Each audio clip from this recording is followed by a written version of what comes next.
کبوتر کے بچے۔ ایک اعرابی اپنی آستین میں کچھ چھپائے ہوئے حضور صلی اللہ علیہ وسلم کی خدمت میں حاضر ہوا اور کہنے لگا، اے محمد، اگر تو بتا دے کہ میری آستین کے اندر کیا ہے تو میں مان لوں گا کہ واقعی تو سچا نبی ہے۔ حضرت محمد صلی اللہ علیہ وسلم نے فرمایا، واقعی ایمان لے آؤ گے؟ اس نے کہا، ہاں واقعی ایمان لے آؤں گا۔ حضور نے فرمایا، تم ایک جنگل سے گزر رہے تھے، تو نے ایک درخت دیکھا جس پر کبوتر کا ایک گھونسلہ تھا۔ اس گھونسلے میں کبوتر کے 2 بچے تھے۔ تم نے ان دونوں بچوں کو پکڑ لیا۔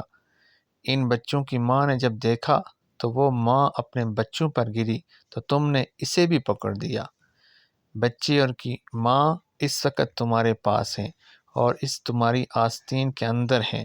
اعرابی حیران رہ گیا اور جھٹ پکار اٹھا، اشہد ان لا الہ الا اللہ واشہد انک رسول اللہ۔ جامع المعجزات صفحہ نمبر 21۔ اگر آپ کو ہماری یہ ویڈیو اچھی لگی تو چینل کو سبسکرائب ضرور کریں اور بیل آئیکن کو بھی ضرور دبائیں تاکہ ہر آنے والی ویڈیو کا نوٹیفیکیشن آپ کو مل سکے۔